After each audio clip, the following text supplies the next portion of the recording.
New মার্কেটে গিয়ে 5,000 টাকায় শপিং করে আজকে পরে সব টাকা খরচা করে ফেলেছি। নিউ মার্কেট কিন্তু আর আগে সেই নিউ মার্কেট নেই, এখন পুরোটাই পাল্টে গেছে। তো চলো পুরো ভিডিওটা প্রথম থেকে শুরু করি। তো হ্যালো এভরিওয়ান, কেমন আছো সবাই? আশা করছি সবাই খুব ভালো আছো, আমিও ভালোই আছি। আজকে প্রায় অনেকদিন পর ভিডিও দিলাম, কারণ অনেক দিন আমি কোথাও বেরোই না, তাই সেরকম একটা ভিডিও করা হয় না, তাই অনেকদিন পরই আজকে ভিডিও দিচ্ছি। আর এইদিকে দেখো, স্টেশনে দাঁড়িয়ে আমি কিনা কানের পরছি। বাড়ি থেকে বেরোতে এতটাই লেট করেছিলাম যে কানের পরার টাইমই পাইনি, তাই কানেরটা হাতে করে নিয়ে বেরিয়েছিলাম। স্টেশনে এখনো ট্রেন আসেনি, তাই বৌদিকে বললাম তুই তাড়াতাড়ি করে কানেরটা আমাকে পরিয়ে দে। আর ও আমাকে কানের পরাতে গিয়ে গাইস এত কষ্ট দিয়েছে যে আমার এখন অব্দি কানে ব্যথা। হাতের মধ্যে বড় বড় রাক্ষসের মতন নখ রেখেছে, আর কানের পরাতে গিয়ে আমার কান পুরো টেনে লাল করে দিয়েছে। মানে কানেরটা সেই কিছুতেই পরাতে পারে না, আমার এত ব্যথা লেগেছে। আমার তো মনে হয়েছে ওর জম্মের মতন যত রাগ ছিল আমার উপরে সবটাই এই কানের ওপর দিয়েই মিটাই নিছে আজকেই। আমাদের ট্রেনটাও চলে এসেছে, ট্রেনে উঠে পড়েছি আর এখন 3:30 বাজতে যায়। এখন আমরা উঠলাম ট্রেনে, জানি না আজকে কি কিনতে পারবো কি কিনতে পারবো না, কারণ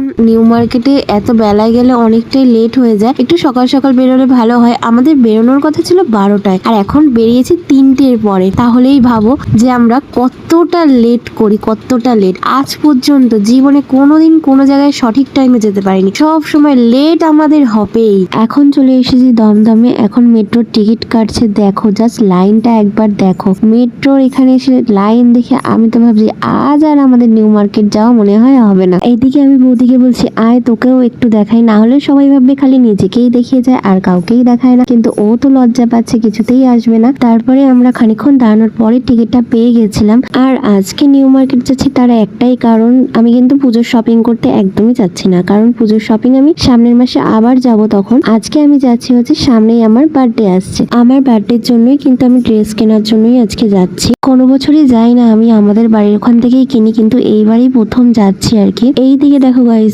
মেট্রো থেকে নেমে দাদা আর বোন বাদাম খেতে খেতে যাচ্ছে। আমারে তো কেউ পাত্তাই দেয় না, যে আমাকে একবারে বললো না যে তুমি কি একটু বাদাম খাবে। দুজনে গল্প করতে করতে যাচ্ছে, গল্পের আর শেষ নেই। আমাকে যেন চেনেই না, আমি আমার মতন হেঁটে যাচ্ছি আর ওরা দুজনে গল্প করেই যাচ্ছে। এরকমই করে দুজনে মিলে যখন একসাথে বেরোয়, আমারে দুজনে একজনও পাত্তা দেয় না, নিজেদের মতন গল্প করেই যায়। দুই ভাই দাদা আর বোনের যে কি এত গল্প ওরাই জানে। তারপরে তো মেট্রো থেকে বেরিয়ে আমরা চলে আসলাম নিউ মার্কেটে। আর আসার পরে একটা অন্য রকমের দেখলাম যে নিউ মার্কেট একেবারে পুরো বদলে গেছে। আগের যে নিউ মার্কেট দেখে গেছি আগের বার পুজোয় যে কেনাকাটা করতে এসে যেই নিউ মার্কেটটা ছিল সেটা আর নেই। ওপরে ওই স্পাইডারম্যানটা তো আমার পুরো রিয়েল মনে হচ্ছিল, সেই কারণে একটু ক্যাপচার করে নিলাম। তারপরে চলে আসলাম সিরাম মলেই এসেছি আমি কিনবো বলে।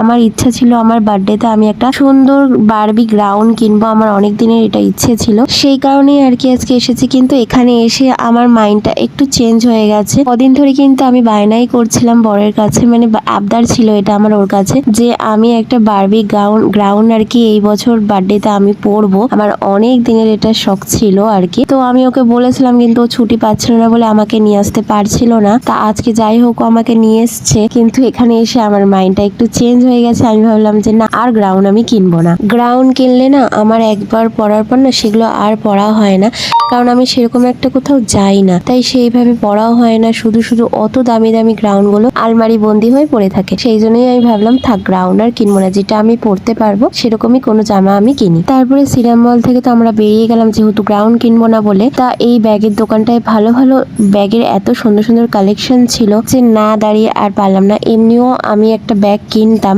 আমার একটা ব্যাগ কেনার ছিল, সেই কারণেই ভাবলাম তাহলে এখান থেকেই নিয়ে নিই। ব্যাগের কালেকশন গুলো ভীষণই ভালো ছিল, আমার তো সব কটা পছন্দ হচ্ছিল। আমার মনে হচ্ছিল আমি সব নিয়ে আসি। এই যে ব্যাগটা দেখছো এখন আমার হাতে, এই পার্পেল কালারের এই ব্যাগটাও আমার খুব পছন্দ হয়েছিল, মানে সব ব্যাগ পছন্দ হচ্ছিল। সাদা ব্যাগটা প্রথমে যেটা দেখলাম ওটাও পছন্দ হয়েছে, মানে আমার মনে হচ্ছিল আমি সব নিয়ে নিই, কিন্তু সব নিলে কি আর হবে, অত ব্যাগ দিয়ে কি করব, সেই কারণে আর নিলাম না। ওই হলুদ ব্যাগটা যেটা দেখলে ওটাই আমি নিয়েছি, লাস্টে আমি দেখিয়ে দেবো। আর ওই পার্পেল কালার আর সাদা কালারের ব্যাগটাও আমার পছন্দ হয়েছে, নেক্সট বার এসে আমি ওটা নিয়ে যাব, আজকে আর নিইনি। আর নিউ মার্কেটের রাস্তার এই পুরো রাস্তাটা জুড়েই কিন্তু আগে ব্যাগের দোকানে ভর্তি ছিল, এখন ব্যাগের দোকানগুলো একই রয়েছে, শুধু একটু ওরা ভেতরে সাইডে সরে গেছে। রাস্তার উপরে যে কত জুয়েলারির দোকান ছিল, ব্যাগের দোকান ছিল, সেগুলো আর নেই। ওরা যেরকম রাস্তায় পুরো রাস্তাটা জুড়ে বসতো, এখন আর সেগুলো নেই, এখন সবই সাইড হয়ে গেছে। আমার মনে হলো যেন দোকানও অনেক কমে গেছে, সেই কমে গেছে কিনা সেটা আমি সঠিক জানি না, হয়তো ওনারাই রয়েছে কিন্তু কালেকশনের হয়তো ভেতরে রয়েছে, আমি জানি না। কিন্তু আমার মনে হলো যেন নিউ মার্কেট মার্কেটের অনেক কালেকশনই কমে গেছে। তারপরে তো আমি চলে আসলাম আমি যে জামা কিনবো বলে। তা জামাগুলো দেখছিলাম, আমার ভালোও লাগছিল, কিন্তু এই কালারগুলো ঠিক ভালো লাগছিল না। এরকম টাইপের কালার আমার অনেক রয়েছে। তা এই দোকানটা থেকে কিন্তু আমি কিনিনি, যেই দোকানটা থেকে আমি কিনেছি সেই দোকানে গিয়ে আমি ভিডিও করতেই ভুলে গেছি।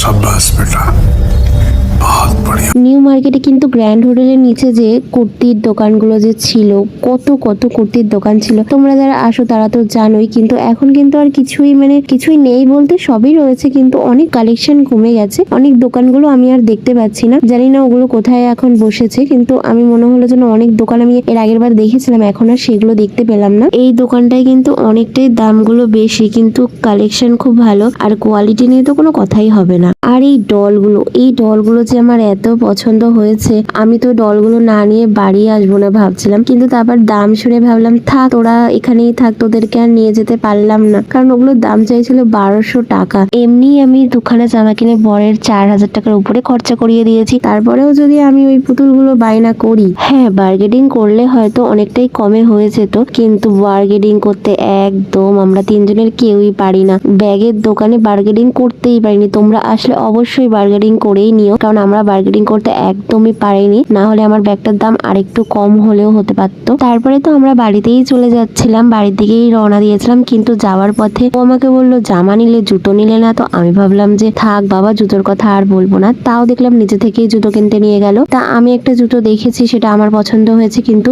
বৌদির এই যে জুতোটা বৌদি ট্রায়াল দিচ্ছে, ওর ওই জুতোটা খুব পছন্দ হয়েছে। অনেকদিন ধরেই ওর ওরকম একটা জুতো কেনার খুব শখ ছিল, তাই জন্য দাদা তার বোনকে ওই জুতোটা কিনে দিয়েছে। তারপরে তো বৌদির ফোনের একটা কভার দরকার ছিল, কিন্তু এই কভারটার দাম নাকি 350 টাকা। তার দাম শুনে আমরা আর কমানোর কথা কিছু বলিনি, আমরা নিইনি কভারটা। আর ওর সেরকম একটা কালারটা পছন্দও হচ্ছিল না। তা যাওয়ার সময় তোমাদেরকে কিছু কুর্তির কালেকশন দেখিয়ে দিলাম। আমরা কিন্তু বেশিক্ষণ ঘুরিনি, পুরো নিউ মার্কেটটা ঘুরিয়ে নিয়ে জাস্ট গেছি, জামা জুতো কিনে চলে এসেছি, তাই বেশি একটা ভিডিও করিনি। তা এখন তো বাড়ি চলে যাচ্ছি। যাওয়ার সময় বৌদি ফুচকা খেলো, আমি তো ফুচকা খাই না। আমি ফুচকা খেলেই কেন জানি না আমার খুব পেটে ব্যথা করে, তাই আমি খাইনি, ও একাই খেয়েছিল। তা এখন তো বাড়ি চলে যাবো। আজকের ব্লগটা এই অবধি গাইস, ভালো লাগলে লাইক কমেন্ট শেয়ার করো। আর হ্যাঁ, আমি কি কিনলাম সেটা তোমাদের নেক্সট ব্লগে দেখিয়ে দেবো। বাই।